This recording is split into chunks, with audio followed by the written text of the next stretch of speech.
Si tu regardes cette vidéo, c'est que ton ado, ton enfant, va se faire opérer du dos. Et tu ne sais pas trop comment t'y prendre. Tu veux le rassurer, tu veux être solide, tu veux éviter de lui rajouter du stress à ce qu'il vit déjà.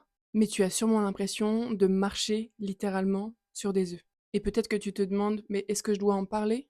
Est-ce que je dois au contraire faire comme si de rien n'était?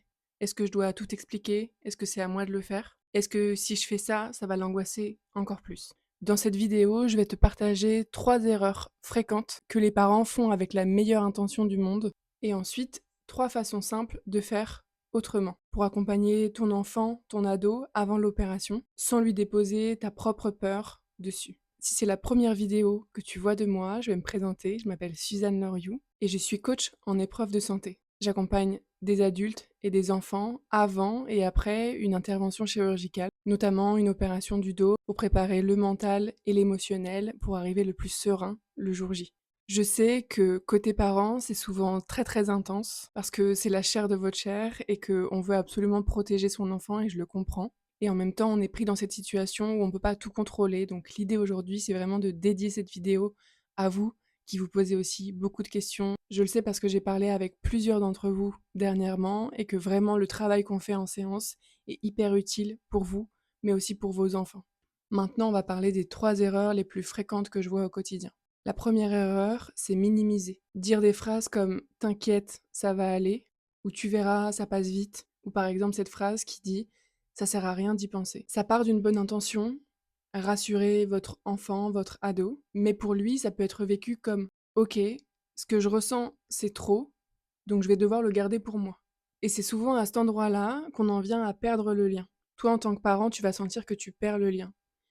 Ton enfant ne te parle plus, pas parce qu'il ne t'aime pas, mais parce qu'il se dit mais en fait, de toute façon, on ne m'entend pas vraiment. La deuxième erreur, c'est de dramatiser sans le vouloir. Et parfois, ce n'est pas les mots, c'est l'énergie. Tu dis oui, ça va aller, mais sur ton visage, tout est crispé. Tu es tendu et ça se sent. Peut-être que tu poses 50 fois la même question, par exemple, ou que tu es à fleur de peau, bien plus que d'habitude.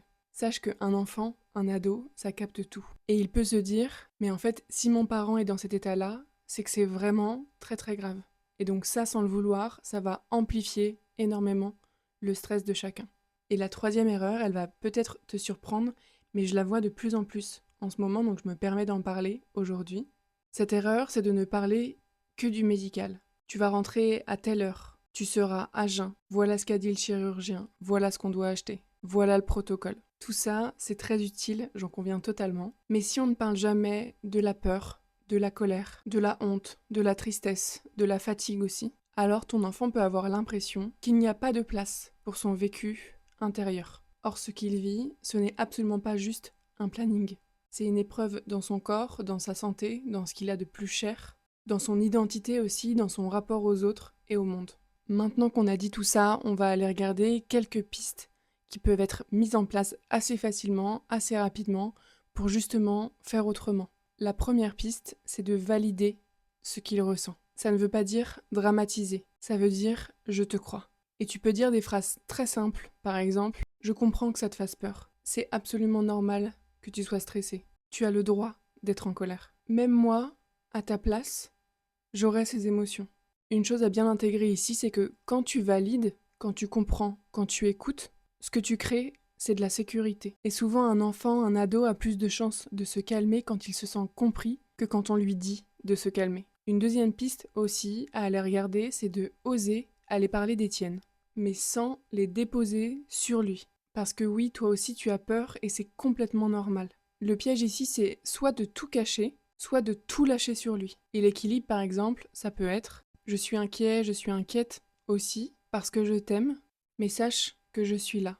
Je suis là comme un adulte, comme ton parent, et crois-moi qu'on va traverser ça ensemble. Et tu peux aussi rajouter, par exemple, si moi je suis stressée, je vais le gérer de mon côté pour ne pas te le mettre sur les épaules. Et je trouve que c'est hyper intéressant d'aller verbaliser ce type de phrase-là, parce que ça, c'est un message ultra sécurisant pour un enfant, pour un ado. Il sait, parce que les mots sont posés, qu'il n'a pas besoin de porter les émotions de son parent en plus des siennes. Et la troisième piste pour faire autrement, c'est de venir créer des petits repères, des mini-rituels par exemple, avant le jour J.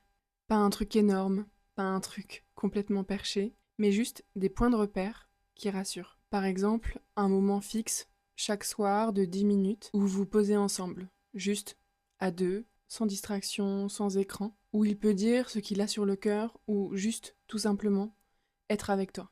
Ce que ça va lui offrir à ce moment-là, c'est un moment de co-régulation. Si toi ton système est régulé, tu vas pouvoir accueillir ce qu'il te dit, et même si c'est pas avec des mots, juste le fait d'être proche de toi, de se sentir connecté, ça va beaucoup l'aider. Ça peut être aussi ce que j'appelle une phrase ressource que vous choisissez ensemble pour le jour de l'opération. Par exemple, je ne suis pas seule, je vais être accompagnée, je peux avoir peur et avancer quand même. Ça, ce sont des mots que son corps et son mental vont entendre et intégrer au fur et à mesure. Et dans les moments les plus challengeants, ça sera aussi des mots qui vont servir de repère. J'aime aussi beaucoup partager l'importance d'avoir une routine du soir, et encore plus quand elle est partagée, ça vient vraiment apaiser le système nerveux. Par exemple, 3 respirations lentes, une phrase, comme on l'a dit, une phrase ressource, et puis dodo. Le but ici, c'est que ton ado, ton enfant, ne vive pas cette période comme un énorme trou noir. Il a des repères, et toi aussi. Donc voilà,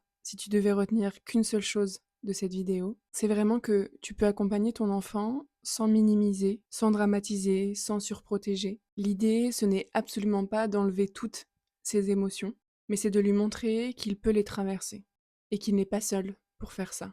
Et toi, en tant que parent, bien sûr que tu as le droit de te sentir remué, challengé, stressé. Ce que tu vis toi aussi, c'est fort. Je le sais très bien et je le comprends. Et toi et moi, on le sait, tu fais absolument du mieux que tu peux. Sache qu'une partie de l'accompagnement que je fais se fait aussi auprès des parents dans cette période-là. Parce que vous avez souvent énormément de choses à porter.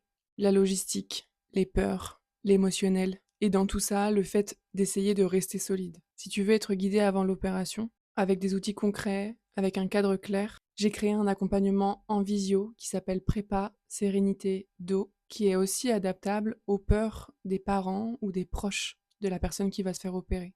Je te laisse les infos dans la description de cette vidéo. Si cette vidéo t'a parlé et t'a aidé et que tu n'es pas encore abonné à la chaîne, je t'invite à le faire dès maintenant pour ne louper aucune vidéo et aussi soutenir le contenu, soutenir cette chaîne, parce que ça permettra de la rendre visible à d'autres personnes qui traversent aussi, comme toi, une épreuve de santé. Si tu veux aussi la partager à un parent, à un ado, à un enfant qui traverse cette situation et qui aurait besoin d'entendre ces mots, tu peux le faire dès maintenant en lui partageant. Je crois qu'il ne faut absolument jamais minimiser toutes ces petites intentions, toutes ces petites actions de soutien qu'on peut faire. En attendant la prochaine vidéo, prends soin de toi, vraiment. Bye.